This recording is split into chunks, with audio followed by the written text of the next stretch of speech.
Gracias, buenas noches, Yanane, los amigos televidentes. En este momento nos encontramos con don Walter Fonseca para que nos haga un resumen acerca de lo que ha sido esta reunión del COE el día de hoy en su segunda sesión. Y algo importante porque se mantienen las alertas que les hemos estado informando desde el mediodía. Don Walter, buenas noches. Bueno, el tema de las alertas, ¿por qué se mantienen en este caso? Bueno, las alertas se mantienen por la situación del tiempo, que todavía hay riesgo de lluvia, que esto podría generar inundaciones. Muchísimas gracias por continuar con Noticias Repretel, 7:58. ¿Qué está haciendo el gobierno en estos momentos? ¿Qué va a pasar con las víctimas, con los daños? Que no solamente estamos hablando de caminos, sino también de viviendas, de gente que perdió su casa, su trabajo. Estamos aquí con el presidente Luis Guillermo Solís. Hay muchos temas, hay muchas dudas también alrededor de lo que se está haciendo, bueno, y expectativa, porque la gente también quiere ver respuesta lo más rápido posible. En términos generales, hablamos de 7.000 millones de colones en pérdidas en infraestructura. Una aproximación, si incluimos viviendas, si incluimos cultivos, ¿podríamos estar hablando de cuánto? Imposible saberlo, Yanane. Muy buenas noches. Muchas gracias por tenerme en el programa. Un cariñoso y afectuoso saludo a todas las personas que nos miran. No sabemos, todavía estamos en una fase de recuperación. Como es obvio, ustedes están viendo aquí testimonios de lo mucho que falta todavía para llegar a un punto en donde podamos empezar a cuantificar con detalle suficiente para saber cuánto nos va a costar esto. Es un daño tremendo. Fíjense ustedes que en el último temporal del año pasado, en junio-julio, solo en la zona del Caribe y el cantón de Sarapiquí y Turrialba nos llevamos 90.000 millones de colones. Eso fue el cálculo del decreto de emergencia. Aquí va a ser mucho más que eso. Tenemos afectaciones que ni siquiera podemos imaginar en estos momentos. ¿Cómo se está haciendo ese recuento? Sí, no, ya pronto van a entrar. Mañana, por ejemplo, entran ya los primeros técnicos de notas. Es a donde ha habido más daño, hablando por ejemplo. Aproximadamente 5.000 viviendas para solo ser en esos dos lugares. conservadores. No, pero también está el sur. Acordémonos que está la zona sur. Claro. Hay más de 2.300 kilómetros de carreteras, por ejemplo. Entonces, todavía falta mucho. ¿Y será necesario, Luis Guillermo, reubicar a toda esta gente que perdió sus casas en otros sitios? ¿Se tendrá que construir o se utilizarán las mismas esta es una muy zonas? buena pregunta y esto explica lo que decía, ¿verdad? Hay casas que se destecharon, otras que se les cayeron paredes, hay otras que fueron completamente arrasadas. Todo eso cambia. Ya el IMAS ha hecho previsiones, tenemos más de 2.000 millones de colones aprobados para entregarle a las personas que tienen casa, incluso tenedores de bonos para que puedan arreglarlas dependiendo de los daños que tengan, pero todo eso tiene que hacerse a partir de las evaluaciones de los expertos. Mientras tanto, ¿qué, don Guillermo? ¿Cuál es el plan inmediato? Porque lógicamente en una emergencia de esta dimensión que nuestros periodistas la han retratado y le hemos mostrado al país la verdadera dimensión de esta tragedia, mientras tanto, don Guillermo, así a corto plazo, ¿cuál es el plan que se tiene con todas estas familias que quedaron sin hogar? Sí, bueno, las emergencias se dividen en tres fases. La primera que es de búsqueda y rescate, la segunda que es de recuperación y la tercera que es de reconstrucción.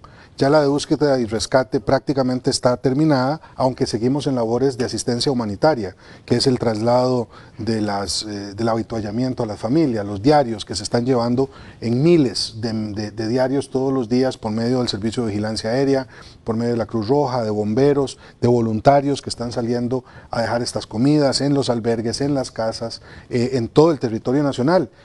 Hoy, por ejemplo, tuvimos la mala suerte de que empezó a ponerse feo el clima otra vez y entonces con ese tiempo no pudimos seguir volando, pero hoy se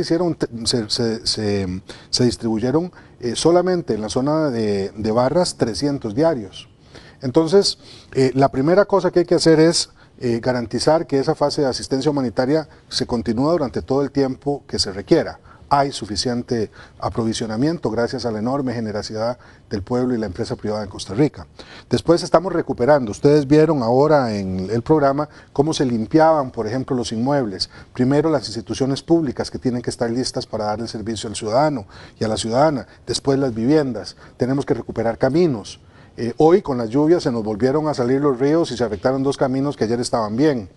Entonces estamos recuperando y después vendrá toda la fase que es la más grande de recuperación, de reconstrucción. Ustedes me dicen, ¿se tendrá que mover algunas casas? Probablemente sí. Ahora, bien usted dice que hay diferentes etapas. Yo le voy a leer algunos títulos relacionados con las últimas emergencias. Cinchona 2009 y 2 años y medio después, decíamos los medios de información, las ayudas estatales llegan en cuentagotas. Nicoya 2012, 3 años después, decíamos el 30% de las escuelas afectadas se están atendiendo, el resto no ha llegado ayuda. Ante esto, ¿cómo poder evitarlo? ¿Hay una vacuna o nos tenemos que acostumbrar, lamentablemente, el costarricense a que la acción sea de esta manera, con mucho retraso? Eso no puede ser, eso no puede ser. Nosotros estamos todavía con recursos del huracán Thomas, imagínese usted. El Ministerio de Educación Pública se está poniendo al día ya hoy con todas las escuelas de Nicoya. En 1 año y medio hemos hecho un montón y van a quedar todas reparadas antes del 2018.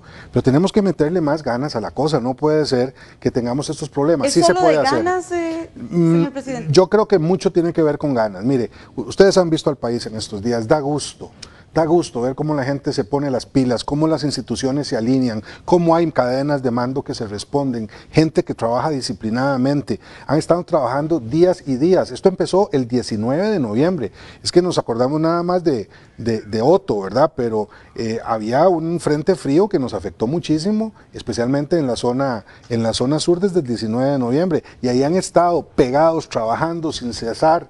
Entonces, es mucho de ganas, y también hay que facilitar los procesos en el Estado. ¿Cómo se van a facilitar? Yo también quería introducir el tema que señala Yanane, señor presidente, en el sentido de que ya hemos tenido experiencias muy duras como país. Sí. De toda esa experiencia que hemos acumulado, realmente podemos decir que para esta emergencia estamos poniendo en práctica lo que aprendimis con emergencias pasadas. Bueno, ¿O hay cosas por mejorar? No, siempre va a haber cosas por mejorar, y nosotros nunca habíamos tenido la experiencia con un huracán. Esta es la primera vez en la historia de Costa Rica en que nos pega un huracán. Antes habíamos tenido tormentas tropicales, la última en 1857 o 67. Pero lo digo, por ejemplo, de una forma concreta. Aquí tengo el decreto de emergencia que firmé esta tarde. Este es un documento que va a evolucionar a medida que sepamos dónde hubo más daños, pero estamos siendo absolutamente restrictivos con este documento. Va a cambiar, pero está restrictivo. ¿Por qué? Porque en el pasado se cogían las platas de las emergencias y no se llevaban a Cinchona, sino que terminaban haciéndose obras en Tres Ríos. No es que no se necesitaran las obras en Tres Ríos, pero no es el propósito de un decreto de emergencia. Entonces, vamos a ser muy rigurosos en la forma como se valoran las propiedades y los daños en este caso. Ese es un ejemplo nada más. ¿Tendrá nuevos mecanismos también para poder monitorear y sentar responsabilidades si no hay el avance que se quiere? ¿Qué mecanismos? Bueno, por ejemplo, hoy nos anunciaron que gracias a las nuevas tecnologías se va a poder tener desde el campo una valoración específica de casa por casa, con GPS, tenemos a Puente el Desarrollo, que ya nos ha permitido ubicar a familias que estaban ya inscritas como familias que necesitaban casas, para darle las primeras casas que ya tenemos el financiamiento con que atenderles. O sea, sí hay formas nuevas de cambiar la mecánica del pasado. No quiero decir que lo estamos haciendo todo bien, que todo está saliendo perfecto, de ninguna manera. Y como les digo, estamos aprendiendo. Nosotros no teníamos experiencia previa en este tipo de emergencias. Pero yo sí creo que lo vamos a sacar bastante más rápidamente ahora. ¿Qué meta tenemos, señor presidente, como país? Ustedes, obviamente, como gobierno, pero como país, para recuperar toda esta zona tan golpeada. Porque también hay un tema que aquí yo creo que al televidente debemos de darles información. No solamente Upala. Estamos de acuerdo que estamos hablando de los Chiles, estamos hablando de Guatuso, estamos hablando de Bagaces, estamos hablando del Cantón de la Cruz, Las Barras, de Parismina, Colorado, etcétera. O sea, para hablarlo de manera integral, estamos hablando de que es una extensión de territorio muy, pero muy grande. No, es que me alegra mucho que usted me haga el favor de traer a colación ese tema, porque en efecto estamos trabajando en todas partes, no solamente en Upala. Upala es un cantón y hay un montón de otros cantones y distritos de cantones, como por ejemplo en San Carlos, que tienen que ser atendidos también. Ahora, con respecto a Upala, ¿de qué nos sirve la experiencia de Upala? Le digo porque en junio Upala tuvo un terremoto, un sismo fuerte que por haber sido superficialmente, pues fue sensible. Ahora uno dice, una zona que tiene esas características como el resto del país, tendría que tener comités locales funcionando. ¿Qué pasó ahí y cómo tomarlo de experiencia para que no se repita con el resto y, bueno, porque podemos tener otros fenómenos. Usted Sí. dice que estamos teniendo fenómenos que en otras épocas no habían pasado, ¿verdad? Estamos en momentos de cambio climático, de mayor vulnerabilidad. Sí, bueno, ahí como en todo hay muchas explicaciones que ya tendremos que ir viendo y aclarando. Efectivamente, todo el sistema de emergencias en Costa Rica se basa en su fundamento, en la parte más baja del sistema, que es encabezado por la Comisión Nacional de Emergencias y Prevención de Desastres, los comités locales de emergencia que son presididos por los alcaldes. Y de ahí para arriba se van estableciendo las sinergias institucionales. Entonces, pues habrá que ver cómo funcionó ese comité, cómo funcionaron unos mejor que otros. ¿Lo van a en todo el analizar país. ustedes? En su momento sí, ahora lo que tenemos que hacer es atender a la gente. Pero también, yo no lo sabía, y quizá muchos de nuestras televidentes no lo sepan, dicen que en Malecu, Upala quiere decir Entre Ríos. ¿Cómo se colocó esa ciudad allí y no en otro lado? Uno no lo sabe. Igual puede preguntarse de Ciudad Cortés, también puede preguntarse de otros lugares en donde uno evidentemente no pondría nunca una ciudad, porque no hemos hecho planificación urbana. ¿Por qué tuvimos que cambiar Cinchona a Nueva Cinchona? Bueno, porque había una situación después de un terremoto que sí, evidentemente evidenciaba que ya había fallas. Hay fallas en Zarcero, hay fallas en Alajuela, en otros Cantón, en fin. También creo que hay un Estamos en tema terreno vulnerable. muy todo el vulnerable, hay mapas que no se respetan, poblaciones de muy bajos ingresos se van y se ubican en las márgenes de los ríos con enormes y gravísimo riesgo para sus vidas. Viera lo que nos costó convencer a mucha gente, incluso algunos se escondieron en las barras cuando estábamos haciendo un esfuerzo heroico para sacarlos en 24 horas, que fue el margen que nos dio el tiempo para sacar a estas personas. Se nos escondieron todavía en las barras. Entonces, hay un montón de temas que uno puede utilizar como explicación, pero otra vez, explicar aquí a estas alturas es secundario a actuar, y lo que estamos haciendo es actuando, ¿verdad? Aprovecho ese contexto, señor presidente, para que usted nos comente qué pasó en otros cantones donde la gente no se evacuó a tiempo. Por ejemplo, lo que ocurrió en Las Barras realmente fue impresionante porque definitivamente ahí no quedó nadie, pero contrario a eso, el panorama fue distinto en localidades como Los Chiles, como en Upala y como en otros sectores ahí aledaños a esas zonas. ¿Qué pasó ahí, señor presidente? Bueno, Porque otra vez, mucha gente se pregunta que por qué no se evacuó la gente de ahí. No, sí se evacuaron. En Upala hubo evacuaciones de más de 2.000 personas, ¿verdad? Las alertas se dieron porque primero había que atender Las Barras porque el huracán iba a pasar primero por ahí. Entonces había más tiempo, había un pequeño margen. El huracán se estaba desplazando a 6 kilómetros por hora. Cuando entró a tierra subió a 11 y cuando pasó por Upala iba a 14 kilómetros por hora. Pasó muchísimo más rápido, casi al doble de la velocidad que traía. Entonces, sí hubo alertas y estuvimos insistiendo mucho, por favor salgan, váyanse a familias a casas de sus familiares fuera de la zona, y mucha gente se fue. Pero otra vez, aquí las explicaciones ya se podrán dar después. Lo más importante ahora, en este momento, es atender a la gente, recuperar las casas. Esa es la prioridad. A eso iba también, don Luis Guillermo. Ustedes tienen identificados comunidades a las cuales no se ha llegado. Hoy nuestros reporteros estuvieron precisamente mostrándonos lugares hasta ahora visitados incluso por la prensa. ¿Tienen ustedes ya identificados otros sitios donde hay gente todavía esperando que lleguen las autoridades? Mire, todavía, vamos a ver, lugares incomunicados en donde no se ha llegado y que nadie ha venido a ver, ya no tenemos registrados. Hay lugares que están sin conectividad, es decir, no tienen una carretera que se rompió o no se puede llegar sino por helicóptero, digamos. Esto está pasando en Talamanca, pero no existen incomunicados de personas que se están muriendo de hambre porque no les han llegado los diarios. Total seguridad, y ustedes lo dicen como autoridades, de que en estos momentos a todas las personas afectadas les está llegando suministros, están siendo atendidas directamente. ¿Hay total seguridad de eso? Pues la que tenemos nosotros registradas y con lo que me dicen las autoridades, sí. Evidentemente ha habido comunidades a las cuales no nos hemos podido llegar, por ejemplo hoy, con nuevo abastecimiento por el tiempo, por el clima, porque no se puede entrar más que con helicóptero. Pero no es que no sabemos que la comunidad está ahí, está perdida y la gente está suelta, no, lo que pasa es que no hemos podido llegarles. Y después, en temas de abastecimiento, pues estamos llegando porque hay suficiente para atender a toda la población. ¿Cambió el panorama, por lo menos en Upala, con la llegada de la vicepresidenta? ¿Qué era lo que usted quería y qué es lo que se tiene ahora? No, lo que tenemos es a un cantón ordenado, Lo que tenemos es a una vicepresidenta que hoy nos informaba en vivo para quienes estuvieron en la conferencia de prensa en el Centro de Control de Operaciones de Emergencia.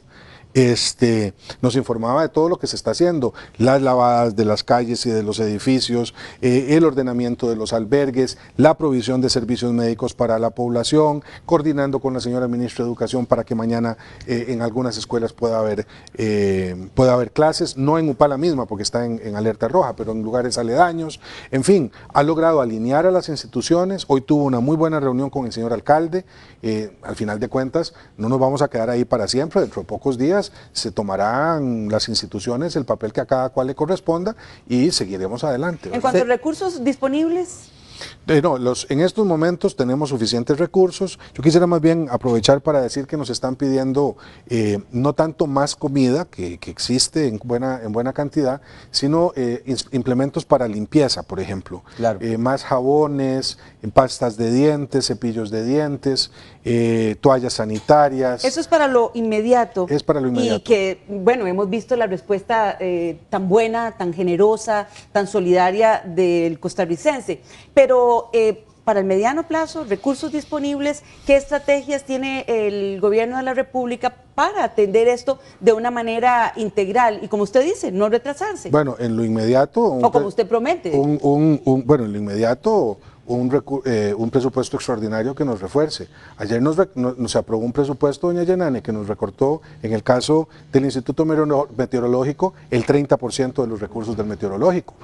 Bueno, yo iré a la Asamblea Legislativa a decirle a las señoras y señores diputados que me han asegurado que van a ayudar. ¿Cómo hacemos con eso?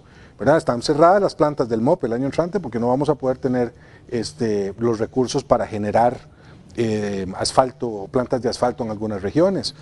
Y no se puede hacer chocolate sin cacao. Ahora estamos muy maniados en temas. La reforma fiscal es absolutamente esencial para que el próximo gobierno pueda implementar muchos de los planes que van a quedar caminando y que no podremos cumplir en esta administración. Don Luis Guillermo, yo quiero aquí nada más mostrar, porque usted en su cuenta de Twitter, precisamente el día 22 de noviembre a las 12:37, señaló muy claramente: debemos evacuar las zonas de San Carlos, Sarapiquí, Guatuso, Los Chiles y Upala. Las autoridades se dirigen hacia allá, y aquí está el tuit que usted en su cuenta pues informó. Pasaron 3 días prácticamente cuando ocurrió la tragedia que ya todos conocemos. Ahí hubo alguna falla, porque hubo 2.000 evacuados. Fue muy claro, no, estamos de acuerdo, don Guillermo, hubo 2.000 evacuados, pero estamos hablando de una comunidad de 15.000 personas. Sí. ¿Qué pudo haber fallado ahí? Porque bueno, ya lo veremos en su momento. Ahora, se va a analizar, ahora, se va a sí, claro que sí, por supuesto, pero mi mayor preocupación hoy no es buscar culpables, sino encontrar soluciones. Y estamos buscándolas afanosamente en condiciones muy complicadas, con una gran destrucción de las viviendas, pero también de la producción. No hemos hablado de eso, ¿verdad? O sea, los gastos también son en cabezas de ganado que se perdieron, en plantaciones de piña, de banano, de frutales que se perdieron, de tubérculos que se perdieron. Nada de eso está contabilizado, ¿verdad? Y gente que perdió no solamente la casa, sino también su trabajo, sí, ¿verdad? Claro. Sus herramientas. ¿En eso qué se contempla? Bueno, estamos para eso es que vamos a hacer ya don Luis Felipe Arauz está entrando con los técnicos del MAG, el viceministro don Felipe Arguedas está desde hace 2 días en la zona de Upala, Los Chiles, viendo las valoraciones agrícolas. La señora viceministra doña Ivania Quesada está también en La Cruz, viendo ese mismo tema. Don Welmer Ramos está en Bagaces, nuestra viceministra de Planificación está en el sur. O sea, tenemos movilizado al gabinete entero, aquí en San José y en el terreno, en esta próxima etapa, que es la etapa de la reconstrucción. Además de lo que usted señalaba, implementos de uso personal, don Luis Guillermo, ¿qué es lo que más falta en este momento en la zona? Voluntarios, mucha gente ha dicho y nos ha mencionado a nosotros que quiere ir a la zona, pero usted ha denunciado, y creo que también los medios hemos denunciado, una situación muy lamentable. El turismo, por así decirlo, morboso, sí, de ir a tomar selfies, de ir a tomar fotografías y no necesariamente de ir a ayudar, pero la gente que sí quiere hacerlo de forma seria, ¿Qué falta, don Guillermo, para meter las manos ahí? Primero, decir que muchísimas gracias a todos quienes nos están acompañando en el tema de voluntariado. La Cruz Roja tiene una página en internet en donde uno se puede inscribir y es la forma adecuada de hacerlo para que ellos nos puedan orientar en un sentido o en otro. Mucha gente se imagina ofreciéndose de voluntario para ir con machete al cinto a limpiar montaña, etcétera. Eso no lo puede hacer cualquier persona porque se nos puede generar un problema mayor precisamente por la voluntad de alguien de ayudar que no sabe cómo estos son temas especializados. Pero hay mucho que se puede hacer, pero hay que hacerlo ordenadamente. Yo diría que por medio de las iglesias, de la Cruz Roja, se pueden canalizar la mayor parte de este esfuerzo voluntario. Dirigido a los más afectados, a la Siempre. gente de la zona norte, ¿qué implicará para ellos un decreto de emergencia? ¿Cómo lo pueden entender? ¿Cuál es la promesa del gobierno? ¿Qué les dice el presidente de la República? Bueno, este es el primer paso del proceso de reconstrucción. Para que pueda haber reconstrucción tiene que haber decreto. ¿Por qué? Porque este decreto permite que las instituciones pongan plata para que no estaba presupuestada. Nadie sabía que íbamos a tener este evento. Entonces pueden poner plata, pueden prestar vehículos, pueden asignar personal para las tareas que vienen. Ahí queremos ser totalmente transparentes. Bueno, todo lo que estamos haciendo, y eso cuesta. Hay 250 personas de la caja en el cantón nada más de Upala. Están haciendo el hospital móvil, ocupando los ETAPs, manejando los Sensinay. Se abrieron 7 ayer, se van a abrir 8 más. Todo eso tiene un costo. Tienen que pagar sueldos, tienen que pagar alojamiento, tienen que pagar gasolina, tienen que pagar secretarias, en fin. Todo eso no estaba previsto. Y ahora agilizar, aquí está. agilizar. Y agilizar los gastos de las inversiones de manera tal que en la próxima etapa tengamos ya claridad de cómo invertir los recursos de los que contemos, algunos de los cuales serán de cooperación internacional. He de decirles también a ese respecto que uno de los problemas que tenemos por el tema fiscal es que no podemos endeudarnos más y muchos de los proyectos que se necesitan para recuperar al país de esto tienen que hacerse con fondos internacionales. Se hablaba del BID, incluso BID, Banco Mundial, etcétera. Lo que pasa es que ellos nos dan, Estados Unidos, nos dan la Unión Europea, nos dan recursos en cantidades pequeñas porque es precisamente para la etapa en la que estamos ahora de recuperación o para atención humanitaria, pero no para la reconstrucción. ¿Qué le parece, señor presidente, si nos acompaña acá para dar una excelente noticia? Vamos a verlo en pantalla, compañeros, para que ustedes pues también compartan, ustedes amigos televidentes, esta información, porque gracias a los aportes del pueblo y empresas de Costa Rica, en la maratónica de la campaña Yo Nací en este País de Repretel, Central de Radios y el Banco de Costa Rica, se logró superar la meta inicial de 400 millones de colones en la cuenta que el Banco de Costa Rica duplica. Así que, señor presidente, este es el dato oficial que tenemos, el corte que estamos realizando a esta hora, 518.775.000 colones. Eso sí que saca una sonrisa entre tantos días tan difíciles para mucha gente. Pero ¿cómo responde el costarricense de manera tan solidaria? Nosotros le hemos venido diciendo en los últimos días. Una cifra que hasta nosotros nos asombró, porque la primera etapa eran, 400 millones de colones y ahora estamos hablando de más. Pues mire, yo por eso digo y he dicho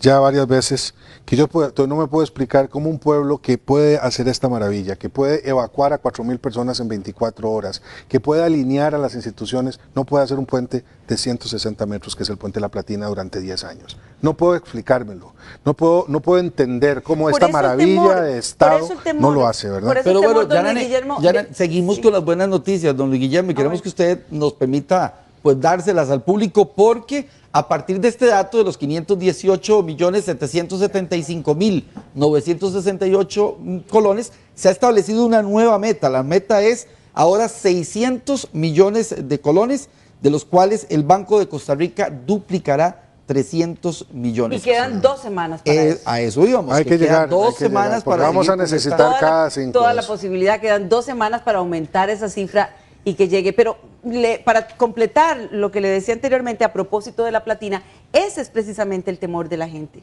Que si en un puente que aparentemente es sencillo, hemos durado tantos años, ¿Qué le asegura a la gente que con una emergencia de este tipo va a ser diferente? No, asegurar nada, Yanane, porque no se trata de asegurar nada. Yo no estoy en campaña política para estar asegurando cosas o prometiéndolas. Lo que digo es que veo en el país una actitud tan hermosa de compromiso, de pasión, que lo menos que puede hacer el gobierno es acompañar eso siendo más eficientes y siendo más exigentes. Y yo quiero aprovechar para darle un gran abrazo a toda la gente de Repretel, a todas las personas que junto con el Banco de Costa Rica trabajaron el fin de semana y siguen haciéndolo ahora mismo, mientras hablamos, buscando este monto de apoyo solidario. Es verdaderamente conmovedor y se los agradezco mucho. 600 millones de colones. Bueno, la gente ahí está el aporte presente de la gente que en el bus nos daba 100 colones, 50 colones.